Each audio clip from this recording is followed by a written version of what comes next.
Quelques considérations générales pour ce soir. Depuis lundi dernier, nous sommes dans ce qu'on appelle la familiarisation du langage. C'est-à-dire que le livre de l'Apocalypse est écrit avec un langage, avec un style. Et il faut savoir que l'apôtre Jean lui-même n'est pas un esprit fantaisiste. Il a fallu que lui-même il se familiarise avec le langage. Mais c'est très intéressant que Dieu lui-même est un Dieu qui s'est familiarisé avec le langage de l'homme. Et le livre de l'Apocalypse est un langage de l'homme pour l'homme, mais qui est passé par l'intention de Dieu. Maintenant, à nous de comprendre un langage humain qui est passé par l'intention de Dieu, par la volonté de Dieu. Donc cela demande un petit peu de temps. Voilà pourquoi nous avons nous avons échelonné les études comme ça jusqu'au mois de décembre, comme nous l'avons fait, afin que nous ayons le temps de nous imprégner de la parole. La deuxième remarque préliminaire que j'aimerais faire touche à ce qu'on appelle la fiabilité de la transmission. C'est-à-dire, la dernière fois, vous vous rappelez la chaîne que nous avions mentionnée, comment le livre de l'Apocalypse est arrivé dans nos mains. Ça parle de Dieu, Jésus-Christ, son ange, Jean et ses serviteurs.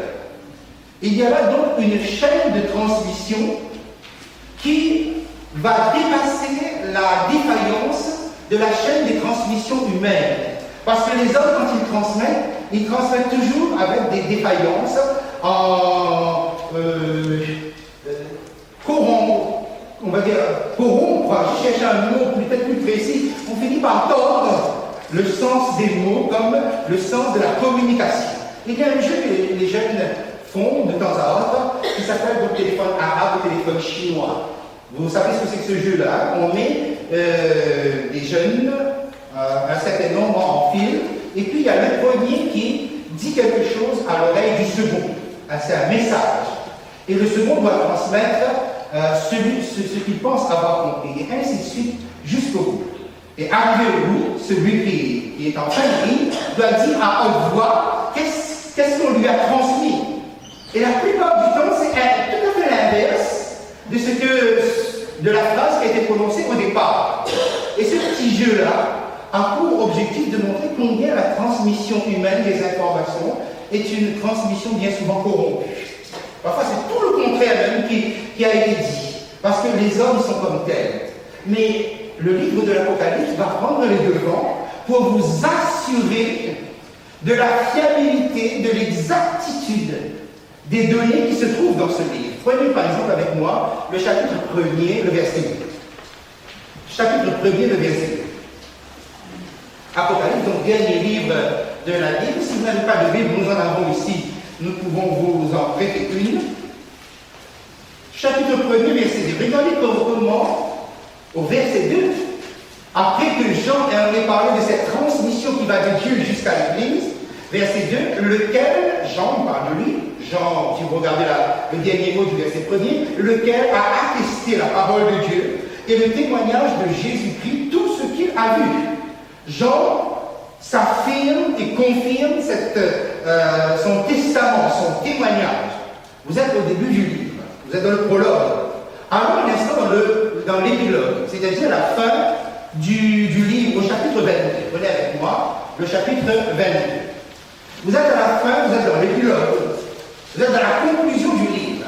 Et regardez le nombre de personnages qui vont intervenir pour confirmer, attester la fiabilité des paroles qui se trouvent dans l'Apocalypse. Verset 6. C'est l'ange. Il est question de l'ange. C'est l'ange qui est en train de parler à Jean. Verset 6. Et il me dit, c'est-à-dire l'ange me dit, ces paroles sont certaines et véritables. Et le Seigneur, le Dieu des esprits des prophètes, a envoyé son ange pour montrer à ses serviteurs les choses qui doivent arriver bientôt. Attestation de l'ange. Verset 8. C'est moi, Jean, qui ai entendu et vu les choses, et quand j'eus entendu et vu, je tombais aux pieds de l'ange qui me les montrait pour l'adorer. L'ange va arrêter immédiatement. Mais remarquez la première partie du verset 8. Jean, donc un homme, l'humain, à son tour atteste de la véracité de ce qui se trouve dans ce livre. Et attention maintenant, le roi des rois, Seigneur des seigneurs, verset 16, moi, Jésus, c'est Jésus qui parle, j'ai envoyé mon ange pour vous attester ces choses dans les églises. J'ai envoyé mon ange pour attester. Autrement dit, donc, le livre de l'Apocalypse a reçu l'imprimature céleste. Et c'est le seul livre qui se termine par un avertissement. Et c'est assez singulier pour être relevé. Regardez le verset 18. Je le déclare à quiconque entend les paroles de la prophétie de ce livre. Si quelqu'un y ajoute quelque chose, Dieu le frappera de fléau écrit dans ce livre. Et si quelqu'un retranche quelque chose des paroles du livre de cette prophétie, Dieu retranchera sa part de l'arbre de vie et de la vie sainte décrit dans ce livre. C'est un avertissement qui est terrible. C'est pour vous dire à quel point cette pensée de Jérémie, chapitre 1er, verset 12, Dieu dit, je veille sur ma parole pour l'exécuter, est quelque chose qui, pour le livre de l'Apocalypse, prend une intensité encore plus grande. Dieu veille sur sa parole. Autrement dit, la révélation que vous avez dans les mains par le livre de l'Apocalypse, est authentique et authentifiée par Jésus-Christ lui-même, par Jean, l'écrivain, par l'ange qui a fait l'intermédiaire. Donc voilà pour la fiabilité. La troisième remarque qui me semble importante, et c'est un exemple, il y a quelqu'un qui dans la Bible par rapport aux prophéties nous a donné un exemple merveilleux, il s'agit de Marie. Marie, la maman humaine de Jésus, celle qui devait lui fournir une éducation. Marie qui va devoir suivre un plan par inspiration, va aussi entendre et recevoir des prophéties. Et il faut savoir que Marie était quelqu'un qui ne comprenait pas toutes les prophéties qu'elle entendait sur Jésus. C'est quand même assez particulier que la personne la plus concernée humainement qui a donné la vie, qui doit justement parfaire cette éducation humaine pour que Jésus, en tant qu'humain, réussisse son ministère terrestre, cette personne ne comprenait pas tout. Mais il y a quelque chose que la Bible nous dit concernant Marie que je trouve très intéressant. Par exemple, lorsque les bergers sont venus, ils ont parlé. Le texte nous dit, Marie gardait toutes ces choses et les repassait dans son cœur. Marie gardait toutes ces choses, même si elle ne comprenait pas tout, et elle les repassait dans son cœur. Et c'est la recommandation que je voudrais véritablement vous laisser. Ne vous laissez pas décourager.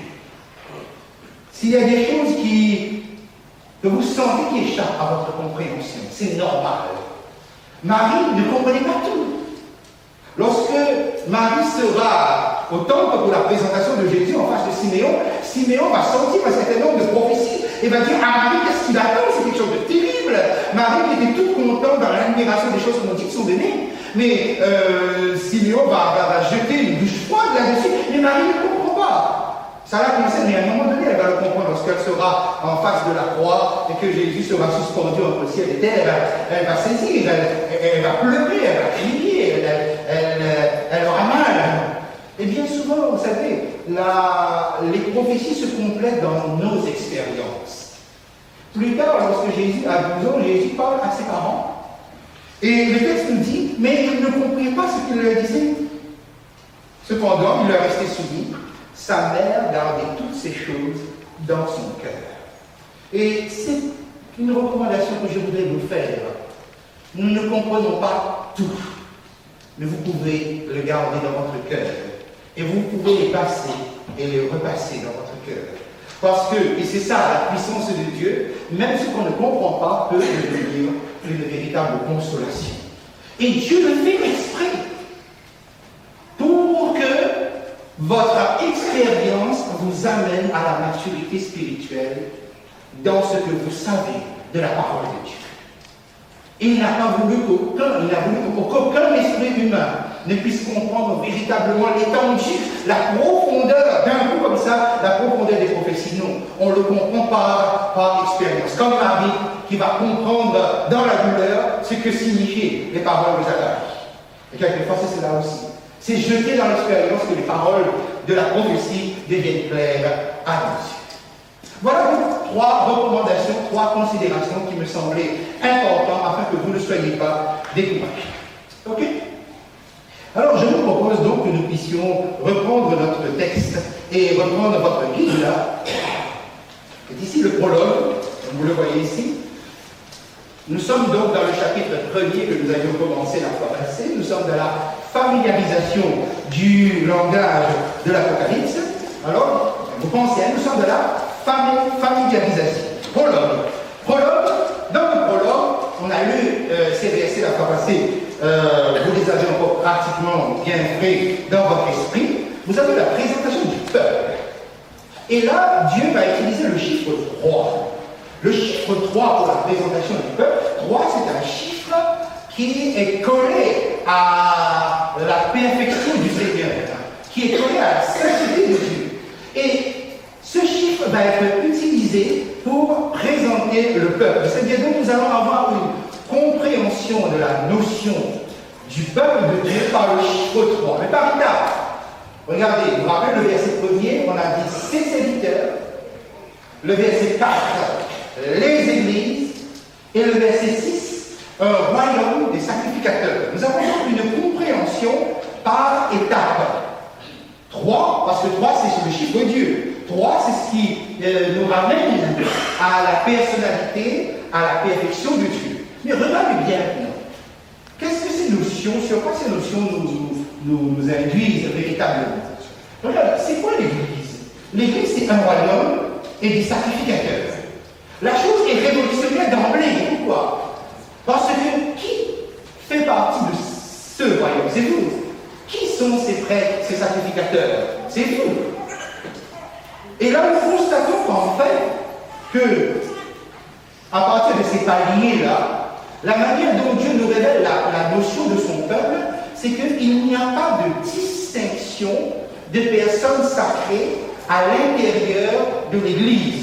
Autrement dit, si vous voulez, l'Église n'est pas hiérarchisée avec des personnes qui sont sacrées, c'est-à-dire qui ont une essence sacrée parce qu'ils ont une fonction sacrée, et des personnes qui sont laïques. Autrement dit, non, la distinction clergé-laïque est immédiatement abolie si tout le monde est prêtre, tout le monde est sacrificateur. Cette distinction clergé-laïque ne se trouve pas. Vous êtes sacrificateur. Et cela révolutionne les choses. Pourquoi? Parce que c'est ce que l'apôtre Paul, au fond, ici, on est dans une confirmation de ce que l'apôtre Paul disait, c'est que vous êtes le temple de Dieu. Vous êtes le corps qui habite le Saint-Esprit. Qui se trouve être sacré dans l'Église? Non pas un prélat, non pas un dignitaire, mais tous ceux qui passent par le salut en Jésus-Christ. Vous êtes sacrés. Vous êtes le temple du Saint-Esprit.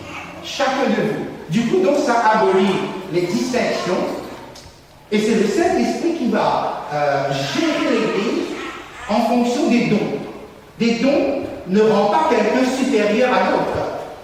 Les dons permettent simplement à quelqu'un d'exercer une charge à la place de Jésus-Christ. Donc il n'y a pas une distinction de sacré et non sacré entre les personnes, il y a simplement un respect des différentes capacités qui existent au milieu de nous. Tout le monde n'est pas chef. Mais si quelqu'un est conducteur, si quelqu'un est chef, la Bible va vous dire respectez vos chefs. Non pas en tant que personnes sacrées, comme s'ils ont une onction qui les différencie des autres, il y a bien une mise à part, mais qui les qualifie en tant que chef ou en tant que conducteur. Donc apportez-leur le soutien, apportez-leur le respect. Mais chacun de vous, vous êtes dans ce royaume, chacun de vous, vous êtes sacrificateur. Donc, quelque part, en nous révélant, en apportant les choses de cette façon, dans cette structure, Dieu va abolir, va apporter un certain nombre de révolutions. Comment faut-il concevoir l'Église? Non pas comme une hiérarchie, mais comme un ensemble d'individus qui sont sacrificateurs et qui travaillent au service d'un maître. Ok, pour cet aspect-là. Et le chiffre 3, qui est normalement le chiffre de Dieu, est joint ici à l'Église comme étant sur la terre le reflet de ce qu'est Dieu. Voilà pourquoi le chiffre 3 est utilisé ici. Là, nous sommes dans la familiarisation de ce langage. Passons à la présentation de la divinité. Nous sommes toujours dans le prologue. Vous vous rappelez, nous avons eu l'occasion de lire ces versets ensemble. Nous sommes dans les versets 4, les versets 5. Le livre de l'Apocalypse donc propose la grâce, la paix de la part d'eux, et on nous présente le Dieu trinitaire. Le Dieu trinitaire, lorsque vous le regardez de près, c'est 4 de la part de celui qui est, qui était et qui vient. Vous avez ici le Père. Vous avez 3 attributs. Donc non seulement vous avez un Dieu en 3 personnes, mais aussi vous avez chaque personne composant la divinité se trouve aussi avec 3 attributs. Pas certains personnages. Par exemple, le Père, vous avez 3 attributs. Celui qui est, qui était, qui vient. Le Saint-Esprit, on parle de 7 esprits. Le Saint-Esprit a 7 attributs ici. Et quand vous passez au Fils, vous vous rappelez, non? Le Fils a 3 attributs, plus 3 autres, et une dernière action.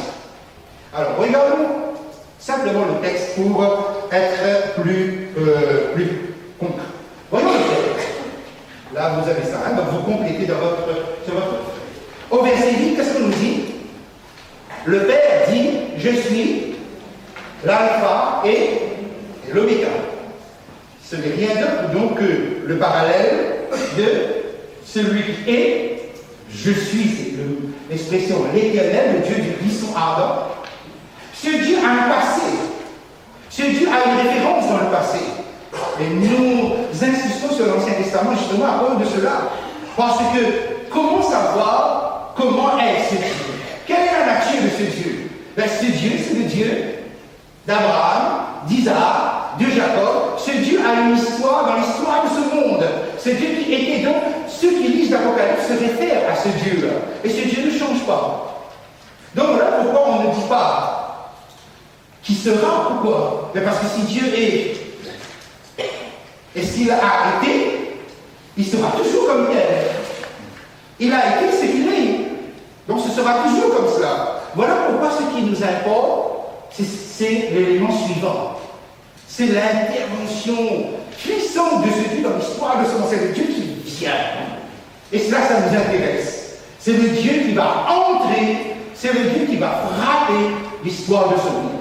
Et vous avez par exemple, comme ça en parallèle, le je suis, en rapport avec qui est le être, l'alpha, la première lettre de l'alphabet grec, et l'oméga, la dernière lettre, la fin de l'alphabet grec. Okay? Voilà donc comment Dieu se retrouve avec 3 attributs. Lorsque nous passons à l'Esprit Saint, on nous parle de 7 esprits. Vous rappelez donc le verset 4, okay, de la part des 7 esprits.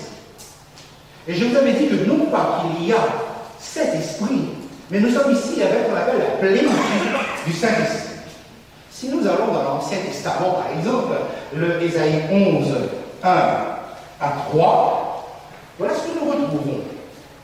Et je pense personnellement qu'il y a une raison pour laquelle on n'a pas cité les 7 esprits ici, hein, c'est-à-dire donc les composants de ce qui fait la plénitude du Saint-Esprit.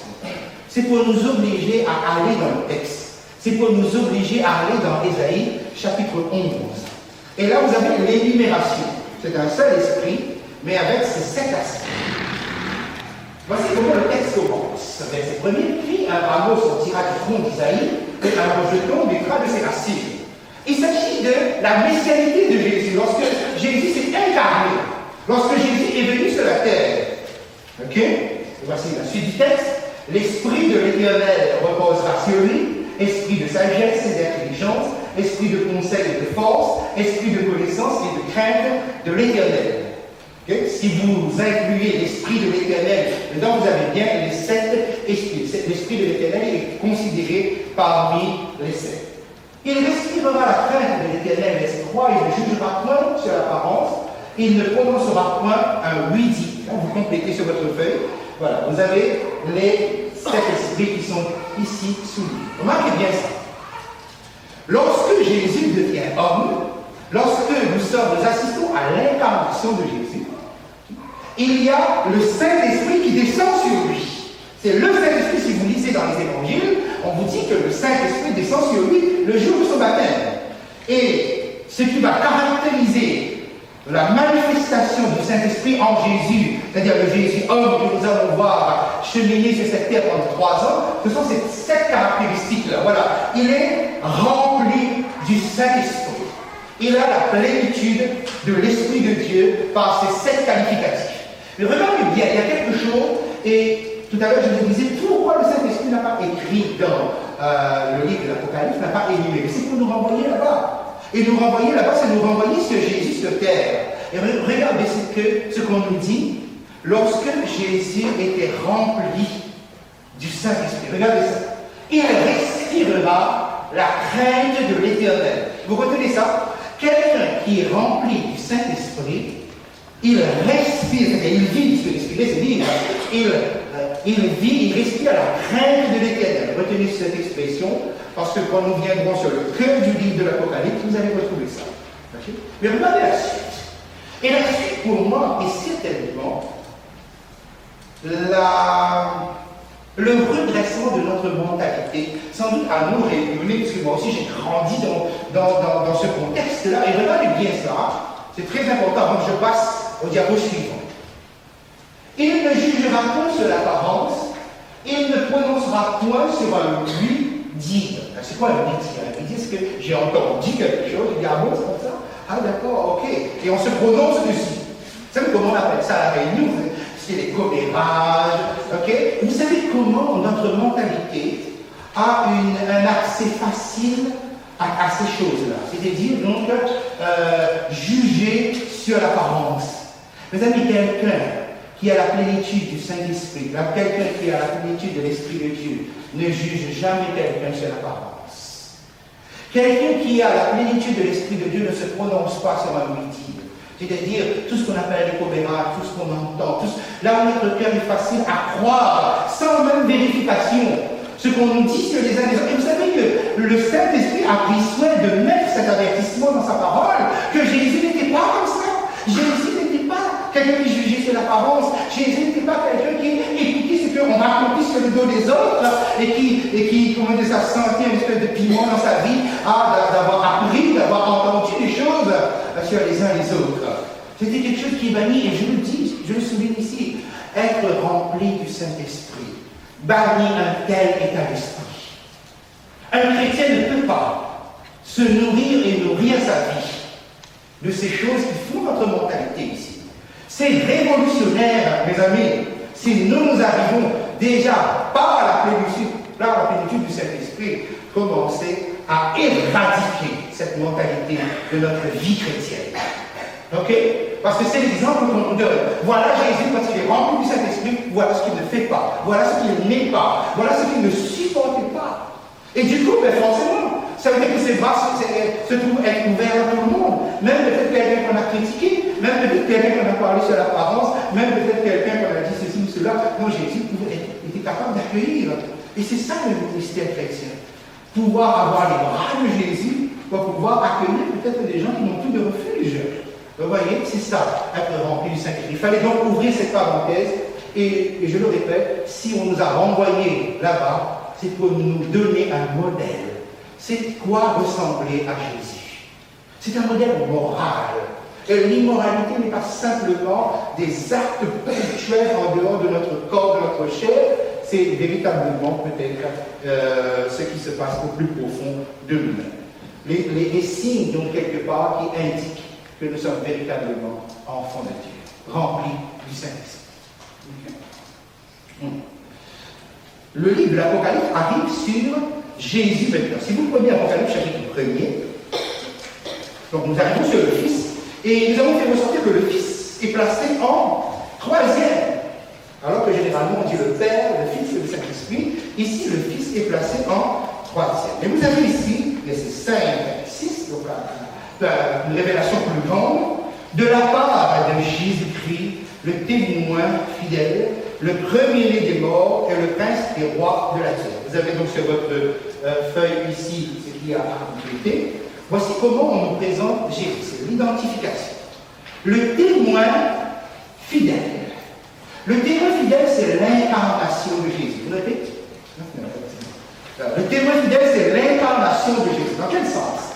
C'est-à-dire que, vous voyez, Jésus va nous montrer combien l'incarnation, le fait de devenir humain, l'incarnation ne constitue pas un obstacle à la fidélité du témoignage sur Dieu. Et c'est quoi Dieu? Dieu c'est douceur, Dieu c'est amour, Dieu c'est patience, Dieu c'est compassion, Dieu c'est discrétion, Dieu c'est puissance, Dieu c'est pouvoir. Dieu, vous voyez, il va refléter dans son humanité le témoignage fidèle. Il va refléter dans son incarnation le témoignage fidèle de Dieu. Quel témoin fidèle? Premier élément.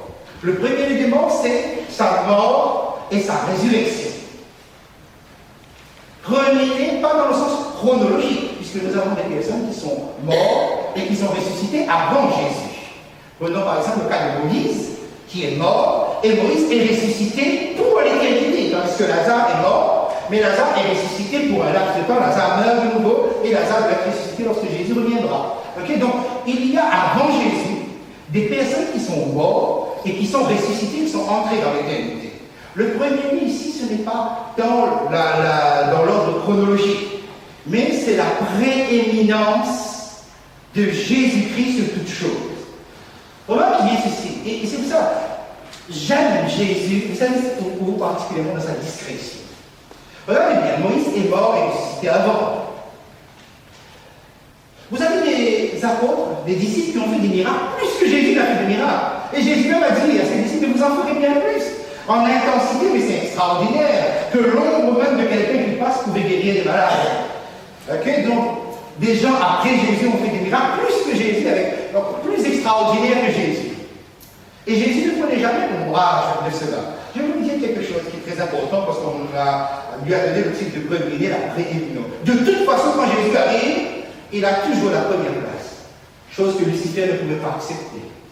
Qu'un tel Dieu lui donne tant de possibilités d'être aimé. Jésus arrive et hop, tout se passe. Il prend la première place. Okay? Vous savez, Moïse est ressuscité, mais Moïse n'a pas le pouvoir de donner la vie. Moïse n'a pas le pouvoir de la résurrection. Les disciples faisaient des miracles même plus grands, plus extraordinaires que les miracles que Jésus faisait. Mais les disciples n'avaient ni puissance ni pouvoir de faire des miracles. Ils n'avaient pas ça en eux. Tandis que Jésus a ça en lui. Voilà pourquoi, même si Jésus nous donne de pouvoir faire des choses plus grandes que lui, de toute façon, quand il arrive, on se retrouve en ce monde, même pouvoir, même en guerre. Okay? Donc, le premier élément indique sa mort et sa résurrection. Le prince des rois de la terre. Le prince des rois de la terre, c'est-à-dire donc la royauté suprême. Ici, il s'agit d'un titre qui a été usurpé par quelqu'un. Jésus est bien le prince des princes. Mais cette royauté a été usurpée.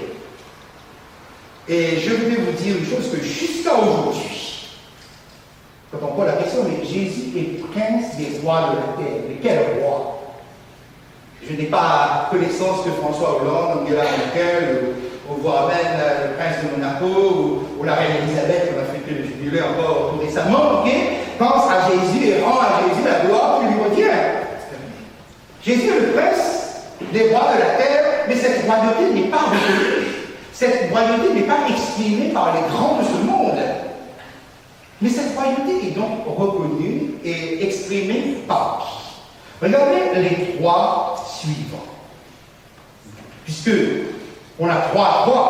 Trois, c'est le chiffre de Dieu. On a dit c'est le chiffre de la perfection de Dieu. Les trois premiers nous permettent d'avoir Jésus dans son identification. Les trois autres, c'est Jésus dans son action. Et qu'est-ce que vous avez?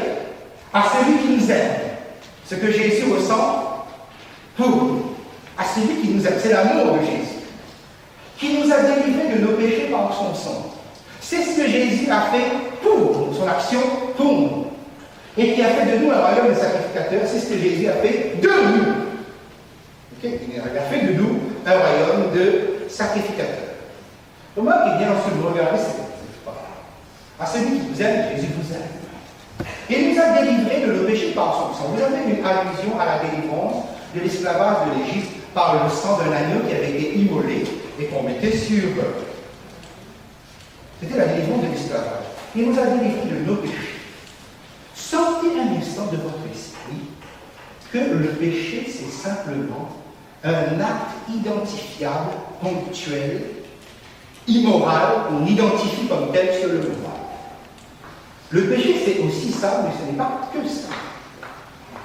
Quelqu'un pourra toujours dire, mais moi, je ne vois pas qu'est-ce que je fais de mal. Donc, Jésus ne me sert de rien, je n'ai pas besoin de délivrance, je n'ai pas besoin de cette action-là. Ok? Sortez de votre excuse. Parce que, vous voyez, le péché, ce n'est pas seulement les actes ou les actions, ça peut être aussi l'état. Ça peut être aussi l'état dans lequel vous vous trouvez et qui n'a pas été occasionné par un péché précis, ponctuel ou immoral. Vous pouvez vous retrouver dans une situation extrême. Que veut dire péché dans le mot hébraïque Amasia? Amasia veut dire manquer le but. Il est possible que vous trouviez dans une condition d'existence où vous avez l'impression d'un ratage de l'existence, d'un ratage de la vie. Dès lors que votre vie n'est pas en phase avec ce Dieu, vous pouvez vous retrouver dans un type d'esclavage, dans une situation où, c'est quoi l'esclavage? L'esclavage, c'est que votre vie n'a plus de sens. Étant privé de liberté, vous êtes privé de tous les droits. Donc c'est comme si il n'y a plus d'orientation. Vous êtes complètement désorienté. Et lorsque on nous dit que Jésus nous a délivrés, c'est-à-dire que Jésus va racheter notre vie comme elle est.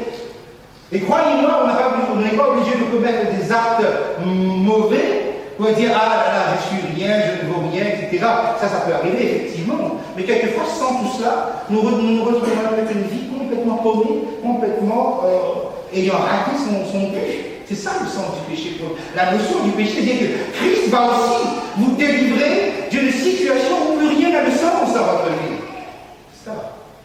C'est l'expérience que nous pouvons faire aussi avec. Donc, pas simplement l'acte ponctuel, immoral, identifiable, mais aussi une vie dans son ensemble. Et là, on dit, il a fait de nous un royaume et des sacrificateurs. Je vous ai dit tout à l'heure, Jésus est le prince des rois de la terre, parce que c'est écrit en haut. Mais qui sont ces rois de la terre?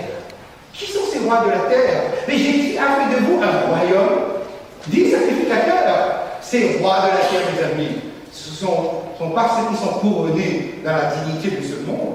Ce sont ceux qui ont fait l'expérience de l'amour de Jésus, ceux qui ont fait l'expérience du rachat de Jésus.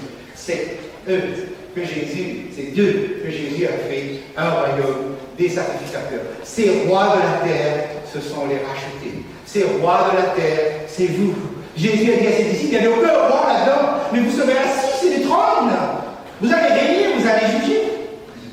Et c'est extraordinaire de voir un tel statut qui est donné aux individus tels que nous, parce que qui nous sommes et qui reconnaît quoi que ce soit de valable chez nous. Et je vous disais tout à l'heure, mais les grands de ce monde, dans la République, ou les monarques, la monarchie, les reines, tout ça, ils ne reconnaissent pas Jésus dans cette louange, là où ils auraient dû identifier. Mais qui sont ceux alors qui rendent à Jésus ces louanges qu'on voit dans le livre de l'Apocalypse? Mes amis, si ce n'est pas les racheter, si ce n'est pas vous, c'est vous qui mettez Jésus en l'air, c'est vous qui faites de Jésus le prince des rois de la terre. Parce que sinon, nulle part ailleurs, on ne reconnaît sa royauté. Nulle part ailleurs, on identifie cette royauté, on exprime cette royauté. Ce sont les rachetés donc qui, par la louange, par l'exaltation de Jésus-Christ, c'est le Christ en haut. Et ainsi donc, vous voyez comment finalement, au fur et à mesure, en développant l'ensemble des structures, de la structure par le chiffre 3, nous arrivons à comprendre comment et pourquoi le chiffre 3, qui est le chiffre de Dieu, a été utilisé pour l'Église. Parce que sur cette terre, seule l'Église est capable, c'est-à-dire le royaume, les sacrificateurs, capable d'avoir une lecture exacte de la nature de Dieu, des actions de Dieu et de l'action qui vient de Dieu. Assez fou. Et alors, je vous dis une chose. Tous les jours, vous savez, je remercie Dieu. Parce que chaque fois que je lis ce texte, il a fait de nous un royaume de sacrificateurs. Je comprends que Dieu me sort de ma condition misérable, de ma médiocrité. Parce qu'effectivement, si devant le ciel, je suis roi et sacrificateur, un sacerdoce royal, dit l'apôtre Pierre dans 1 Pierre chapitre 2, verset 9, un sacerdoce royal, donc une prêtrise, c'est bien cela. Regardez le double statut que nous bénéficions. Mes amis, vous croyez que j'ai encore envie de vivre comme ce monde me propose? Vous croyez que j'ai encore envie de vivre selon des commérages, que le voisinage, tout ça Non, mes amis, j'ai un idéal, j'ai un modèle autre que cela. Je vis à la hauteur de l'honneur que ce Dieu me fait. Je ne mérite pas d'être roi. Simplement, il m'a aimé, il m'a racheté, il a fait de moi un roi. Et il a fait de vous un roi. Ça, c'est votre honneur ce soir. Et mes amis, dans votre cœur, pendant que je suis en train de vous parler, remerciez ce Dieu. Parce que personne ne vous reconnaîtra quoi que ce soit. Personne ne vous élèvera en quoi que ce soit. On se battra, et là, avec les élections qu'on entend, vous voyez, déjà, on est en train de se battre, parce qu'on vise déjà la présidence qui aura dans 5 ans, là, ok? Donc, là, il y a déjà, bon, chacun essaie de préserver sa place. Mais ce Dieu essaye sa place. Il vous met à sa place, pratiquement. Vous voyez? Donc, le prologue sert à cela. Et, c'est d'abord sur votre la 7e, l'action qui porte le numéro 7, c'est au verset 7, justement.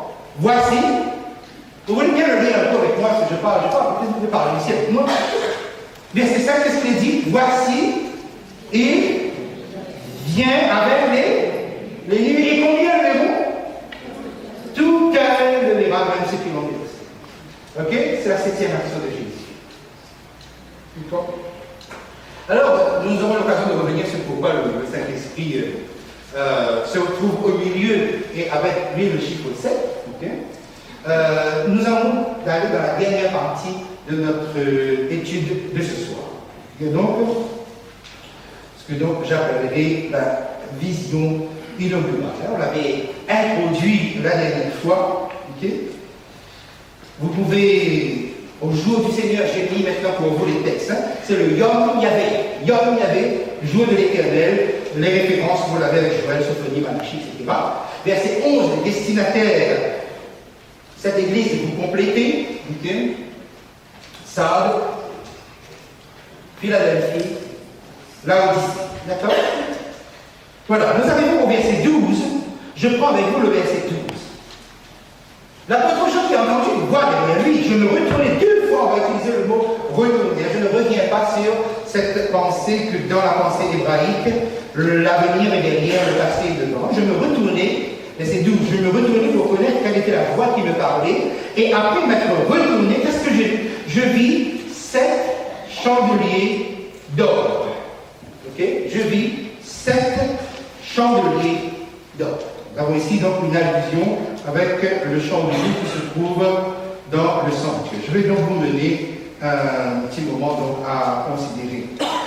Ici, le chandelier. Le chandelier était, le chandelier qui était dans le sanctuaire terrestre, anciennement, c'était un instrument, un ustensile, c'était un élément qui était d'or battu. C'était une seule pièce.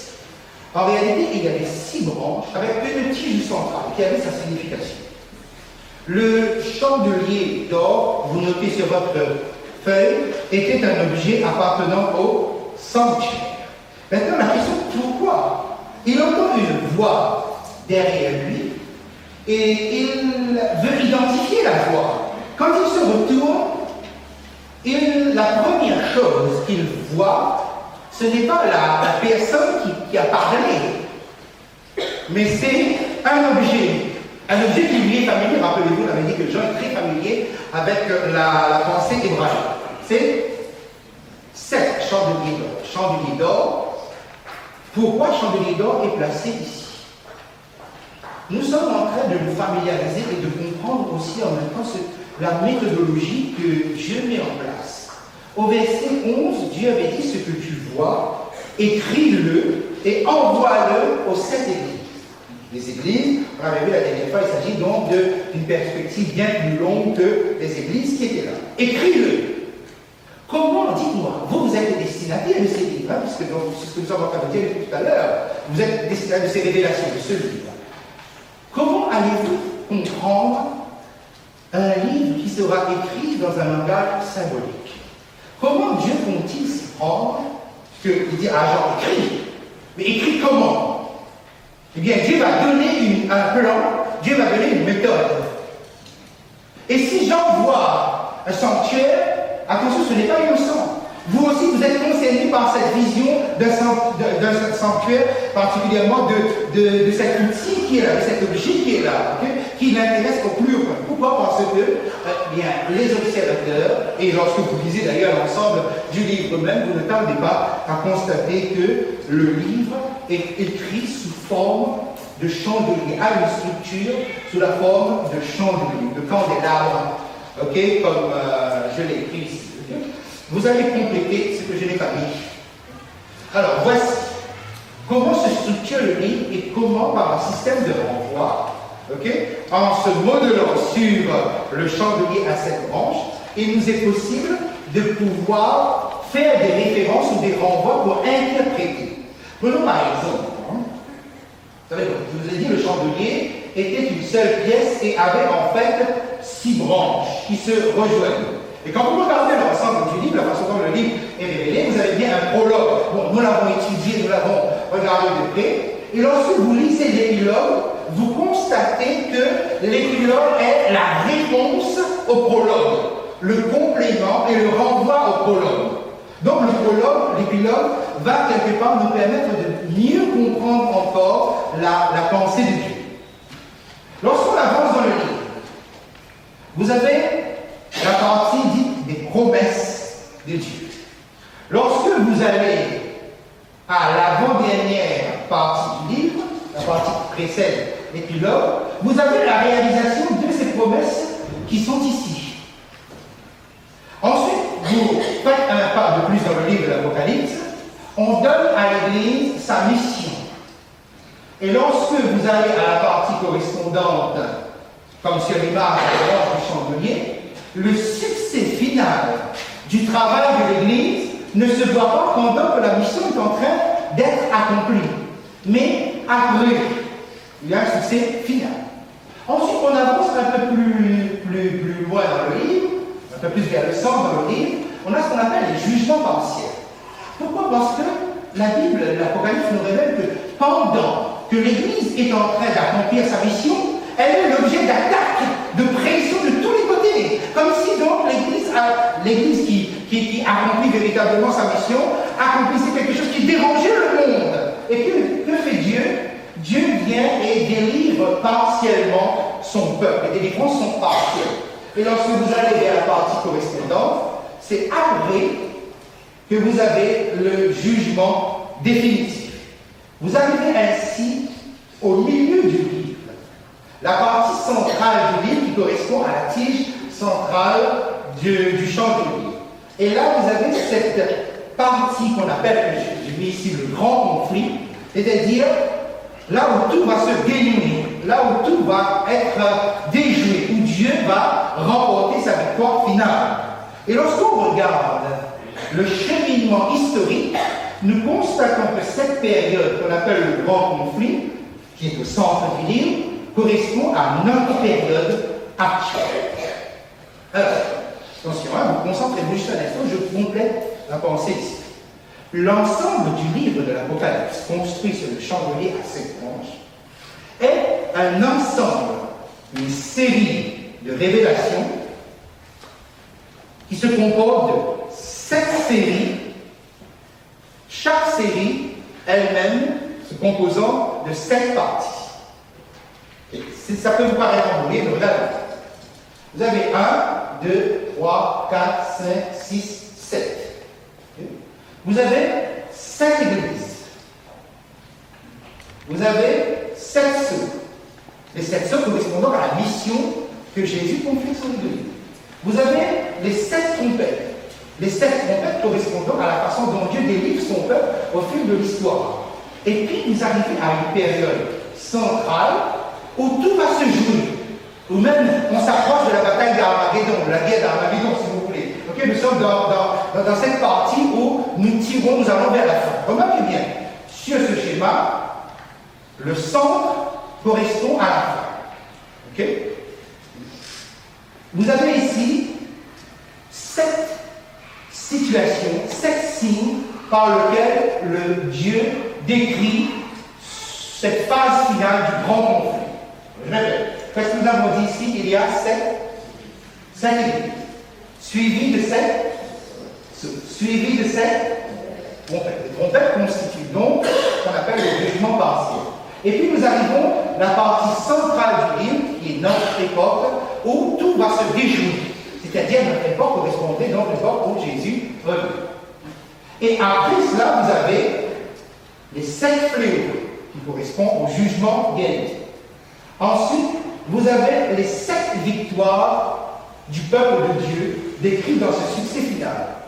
Et après, vous avez les 7 merveilles de la Nouvelle Jérusalem. Et donc, une série de 7 composée de 7 églises, 7 sceaux, 7 trompettes, 7 signes, 7 fléaux, 7 victoires de l'enfant de Dieu et 7 merveilles de la Nouvelle Jérusalem. Et comment donc le chiffre 7 se retrouve ici. Et ce qui est important et ce qui correspond maintenant à notre édification, notre encouragement, c'est ceci. Regardez bien. L'Église reçoit des promesses, mais l'Église n'a pas l'impression que les promesses de Dieu se réalisent. Combien de fois je n'ai pas rencontré des chrétiens qui m'ont dit mais la Bible nous dit ça, mais je ne vois pas la réalisation. Ou bien par exemple, l'Église reçoit l'ordre de mission, nous recevons en même temps les coups de l'adversaire et de l'extérieur, mais nous disons mais je ne vois pas le résultat. Okay? Les résultats sont faibles, on ne voit pas le succès, on a même l'impression que ça va plus vers la défaite. Et vous remarquez comment un livre comme l'Apocalypse ici, alors que vous êtes en plein travail, mais vous ne bénéficiez pas du résultat. C'est comme si la satisfaction ne peut pas vous être donnée. Il va falloir la patience et la persévérance. Et vous appuyez sur la parole de Dieu pour croire à ça. Okay? À la partie qui vient ensuite. Et ainsi donc, par un système de renvoi, okay, nous sommes consolés. Nous sommes consolés dans la foi, nous sommes consolés dans la persévérance. Ça va, mes amis? Vous voyez un petit peu nous allons y revenir, mais vous voyez bien un petit peu comment les choses se présentent. Okay? Le chandelier faisait partie du sanctuaire. Je vais juste vous emmener ce soir un instant à mémoriser avec moi le sanctuaire. Le chandelier faisait partie du sanctuaire. Alors, ce soir, okay, vous allez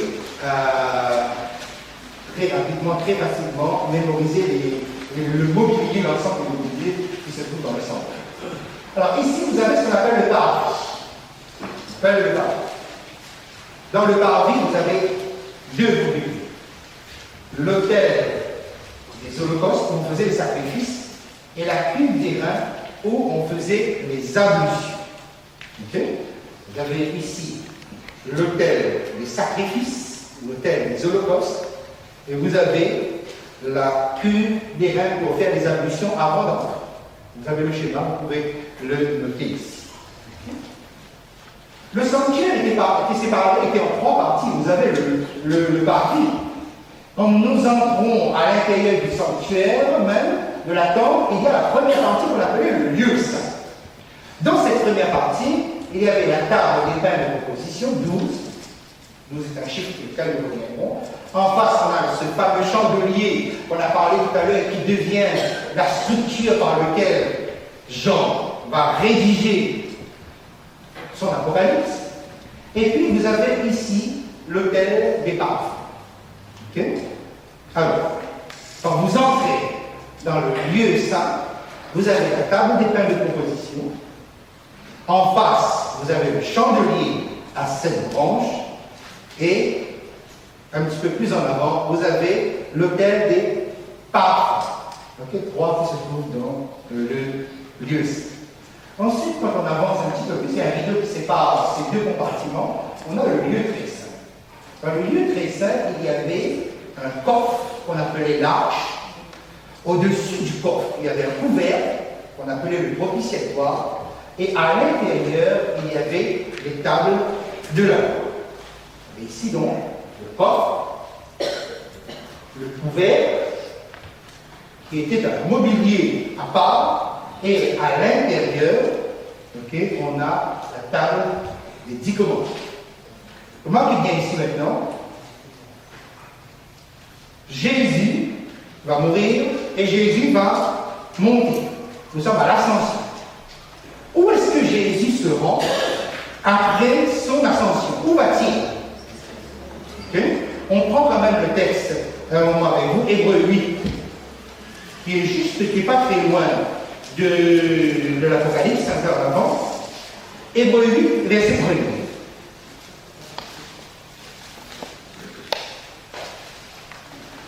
1. Où est-ce que Jésus est allé? Et remarquez bien, il a fait une promesse extraordinaire à ses disciples en Jean 14, verset 1 à 3, que votre cœur ne se trouble point, croyez en Dieu, croyez en moi. Voici, je vais vous préparer une place. Et lorsque je m'en serai allé, que je vous aurai préparé une place, je reviendrai. Donc, en ajoutant ce texte, on peut comprendre que Jésus est en train, en ce moment, de nous préparer une place. Alors, le texte, où se trouve-t-il? Verset 1er. Le point capital de ce qui vient d'être dit, c'est que nous avons un tel souverain sacrificateur qui s'est assis à la droite du trône de la majesté divine dans les cieux, comme ministre du sanctuaire et du véritable tabernacle qui a été dressé par le Seigneur et non par un homme. Le chapitre 9, le verset 24. Car Christ n'est pas entré dans un sanctuaire fait de main d'homme en imitation du véritable, mais il est entré dans le ciel même afin de comparaître maintenant pour nous devant la face de Dieu. Le fait qu'il soit entré dans le ciel même devant la face de Dieu, à la droite de Dieu, correspond à un sanctuaire qui existe dans le ciel. Donc Jésus, quand vous écrivez ici, Jésus se trouve donc dans le sanctuaire céleste.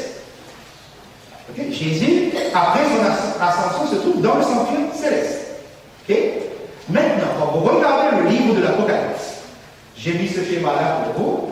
Vous retrouvez cette série-là, cette église, cette signe du grand conflit, cette fléau, cette victoire sur Babylone et cette merveille de la nouvelle Jérusalem. Lorsqu'on regarde le livre de l'Apocalypse, eh bien, qu'est-ce qu'on voit?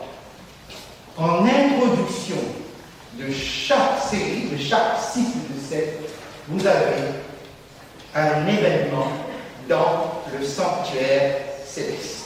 On vous met d'abord dans le ciel, dans une vision, dans le sanctuaire céleste, et ensuite, on vous ramène sur la terre par une vision, par un cycle de vision. Cela indique quoi alors? Qu'est-ce que cela indique? Que les événements célestes ont un lien, ont un rapport avec le monde terrestre à travers les événements célestes. Et ça, c'est le cadeau du ciel. C'est un cadeau du ciel pour comprendre ce qui se passe. Les amis, vous avez été rachetés à un prix extraordinaire. Vous êtes important. Et cette importance-là est soulignée davantage encore par ce Christ qui officie dans le sanctuaire, ce Christ qui est en train de nous préparer une place, ce Christ qui reviendra afin que nous soyons avec lui pour toujours.